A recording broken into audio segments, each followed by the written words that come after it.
Hello friends, and welcome to our video. You know, if you read the Gospel of Thomas, if you're a frequent reader of the Gospel of Thomas, one of the 114 sayings, you have to wonder from time to time, how do I apply this? How do I apply this, what I've learned from maybe from some of our videos or somewhere else perhaps, but how do I apply this to my life? How does it translate into something that I can use to make my life better, to improve my life?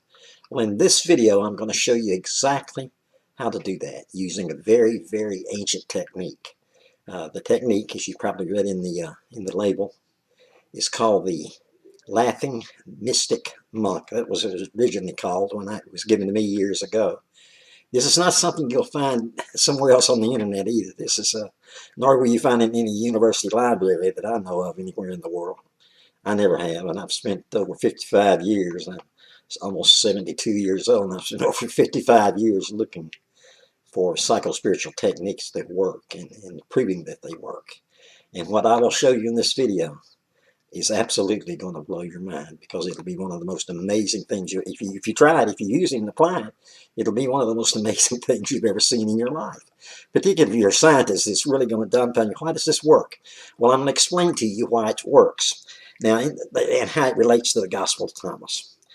But first, let me use an example. You remember the old television show, I Dream of Jeannie? Remember how she put her arms together and changed things, situation when something was negative happening in her friend's life? She would change that situation for him and make it come out positive. Or maybe the show like Bewitched. Now, this has nothing to do with witchcraft, but that was a very humorous show back in the 60s and 70s. And Samantha, Elizabeth Montgomery, that played Samantha, all she had to do was wiggle her nose, and a negative situation would realign itself and turn around and become a positive situation.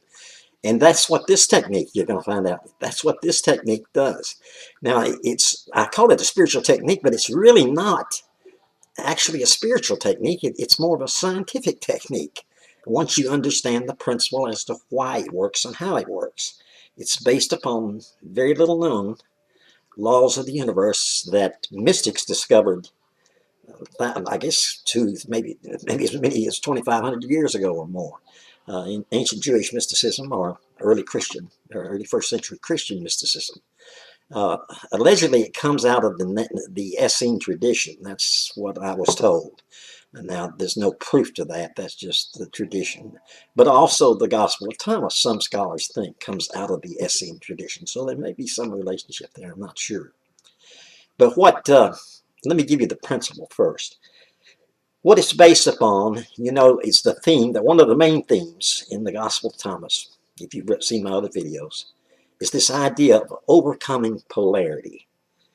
Everything that exists and manifests in the space-time continuum that we live in, this dimension, manifests in either a state of positive or negative polarity, or both at the same time. And the Gospel of Thomas emphasizes the overcoming of polarity. You know, in order to, this is one of the things that leads to the kingdom of heaven, access to the kingdom of heaven. For instance, it'll say in one place, it talks about making the male into female and the female into male. That's making it not into an androgynous being necessarily, but overcoming the idea of there being separation, that you overcome the idea of polarity. You see, in the spiritual world, that's the big difference between the spiritual world and the physical world. In the spiritual world, there is no polarity. There's no opposites. There's no here and there. There's no up nor down. There's no black or white. You say, well, gosh, how does anything exist? Well, it exists in a state of absolute perfection. It just is in the ultimate perfection state. It's something that we can't conceptualize with we can't reason with our mind, I think, and get our minds wrapped around it, because it's so beyond anything that we can understand. What does it say? Eyes have not seen nor ears heard the things that the Lord has prepared for those that love Him. And this is true. That's a metaphoric way of putting it, but this is very true. So polarity does not exist in the spiritual world. Nothing changes in the spiritual world. In this world, the space continuum that we live in, everything changes. that you're born and you will die. You rest assured you will die. Uh, and the day that Adam and Eve became aware of the idea that there was a good and evil, when they ate of the fruit, in other words, they consumed and took into themselves this knowledge. The serpent didn't represent Shaitan, the Hebrew word for Satan, like a lot of times we're taught, or like I grew up in Sunday school believing, but it actually means knowledge. They gain knowledge. The serpent represents knowledge. In two places in the Bible it says, "Be ye therefore wise as serpents." Uh, so, like on the caduceus, it represents knowledge. The serpent does. Knowledge came to Adam and Eve, and they became aware of polarity. And once they allowed polarity into their life, it was downhill for the rest of us from there on out, because we experience good and bad. We experience up and down, here and there. Everything manifests in polarity. Now, this principle that I'm going to teach you to use is based upon the understanding that not only does everything that manifests in the world exist in a state of polarity, but so do your events and circumstances in your life. They too exist and manifest in a state of either a positive polarity or a negative polarity, or sometimes they come with both at the same time. Let me give you an example of what I'm talking about. Let's say that you have a flat tire. Well, you get out and you kick the tire. You say, gosh, I've got to be somewhere in so many minutes, 10 minutes or something like that. So it aggravates you. You have to change the tire, call a service truck or something, to hold you up. But that could be a bad thing. That certainly seems like a bad situation or an uncomfortable situation that you'd like to change. But what if, by some divine fate, you were going to have an accident 10 minutes from now, and that was preventing you from having the accident? That's why I never get upset over a flat tire or anything that holds me up. I just take it. And you learn to take, the more you get into mysticism, the more you get into these things, you learn to accept things a whole lot better in life. Kind of roll with the punches, if you understand what I'm saying. But all of us have negative events. And what this technique is going to teach you to do is to change a negative event into a positive event. There's no meditation to it. There's no visualization. There's nothing like that. It's really a very simple formula. But you have to do it. Here's the secret.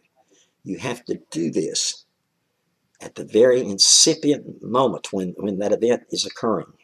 You can't wait till the event already manifests. In other words, if you get a letter from the Internal Revenue Service that says your taxes are going to be audited, and you start rubbing your hands together and saying, oh, woe is me, and carry on for the next 15 minutes about, call somebody, call your wife or your girlfriend or somebody and tell them that you're going to be audited and you don't know what to do, you're already deep into the event.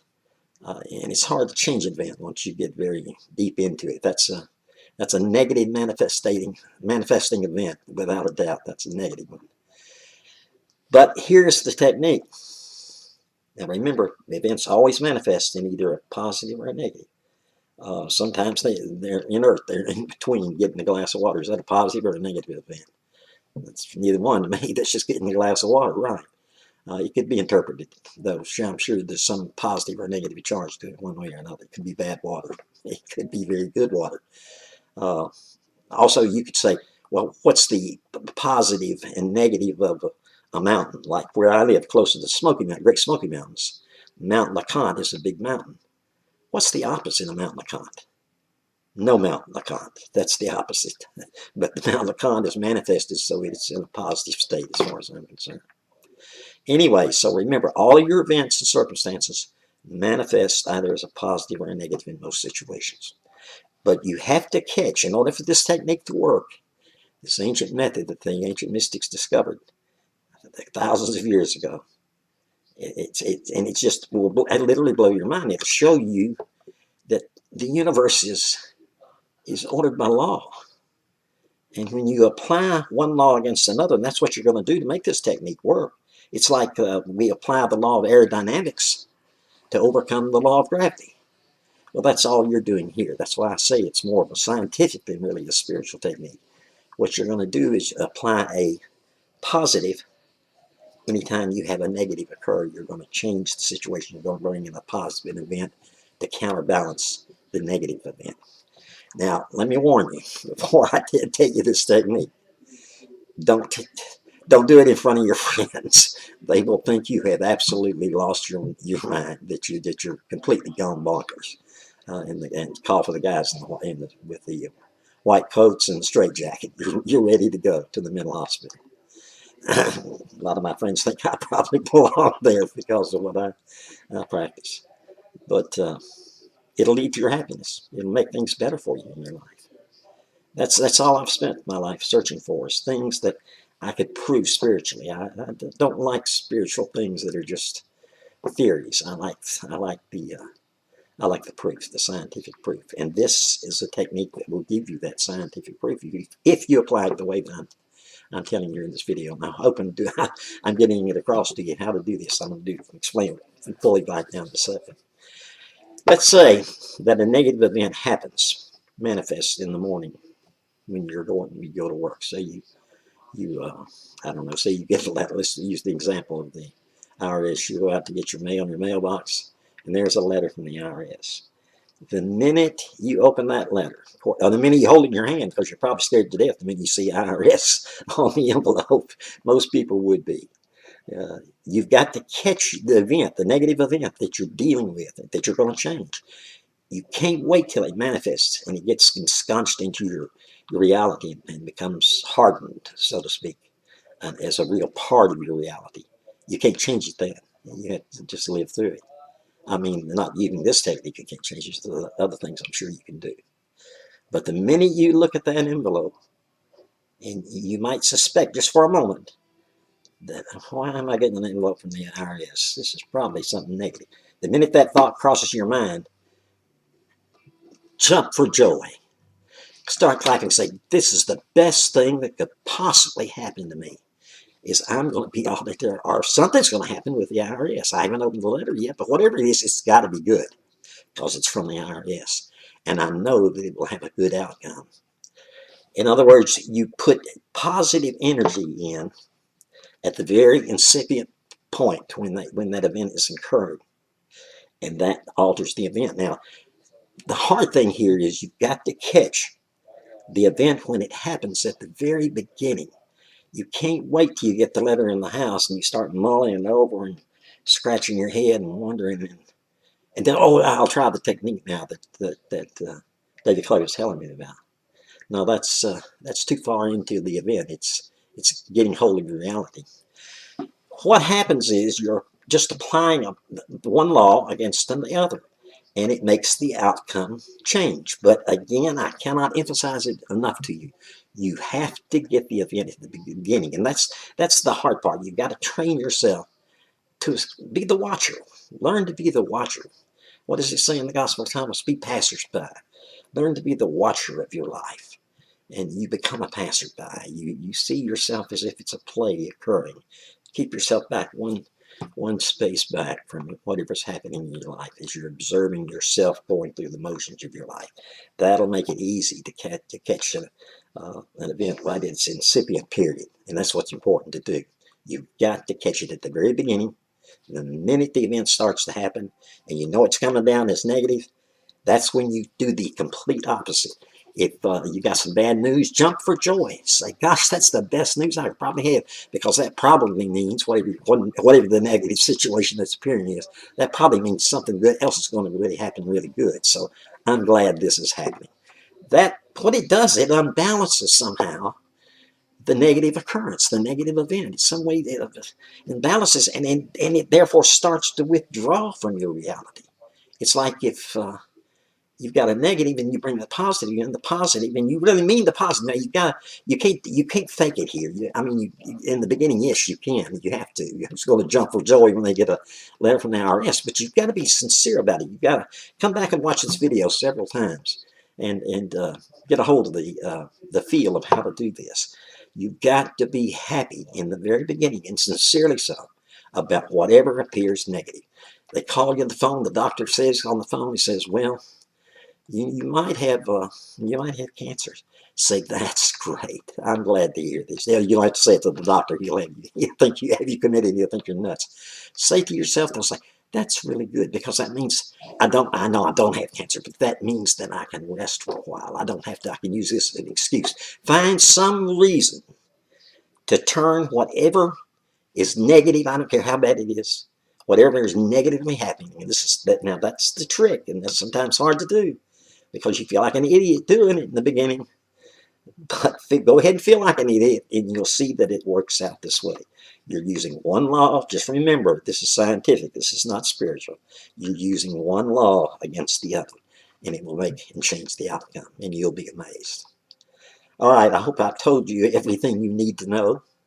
I may do another video on this later on. This is such an important technique, and it's important that you learn how to monitor yourself, to watch yourself. That's the thing you got to do, because so many you'll have so many negative things happen. You'll say, "Gosh, I meant to try this," and you will have forgotten. I know I did, but you'll learn. You'll gradually learn how to catch things in the beginning. And even though if your friends are around, they're going to think you're an absolute idiot, that you've lost your mind, your ever-loving mind.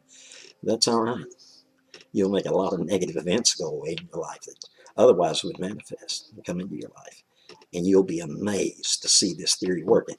And this will lead back into the Gospel of Thomas, and you'll see why this information is there about resolving the world of polarity, overcoming the world of polarity. Because when you learn to overcome the world of polarity, and this is the first step, practicing this technique, then you move closer to the kingdom of heaven. There, I've taken a scientific thing and turned it kind of into a spiritual thing, I guess. But I didn't do it. The Gospel of Thomas did it, because that's the message that it's preaching in so many places throughout the Gospel. But you'll just be applying the principle here, and you'll see that the principle works. And maybe that'll lead to a great understanding of other things in the Gospel of Thomas. I hope you can relate this to your life. Okay, we'll do other videos. We'll have more coming up. I hope this one helped. Also, if you would like to donate to our cause, and God knows we sure do appreciate that, because that makes it easier for us to make more videos. Things cost money today. I don't care what you do. It's getting more expensive. We need better equipment anyway to make better quality videos. So you can be a part of that. I don't care if it's you can go to Patreon. Go to our Patreon page, and it's Patreon.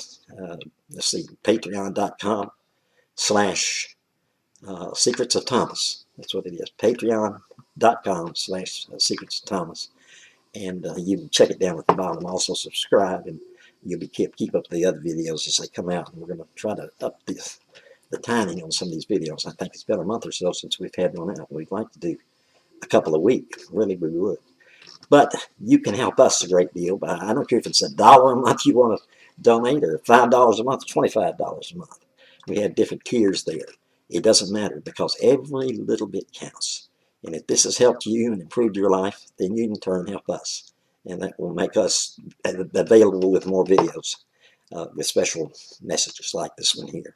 I've got about 250 videos planned, and each one is very important, just as important as this one here or any other one we put out. And I hope the quality will improve too. Okay, until next time, I'm David Clay, saying have a great week, and practice this, because you'll be amazed.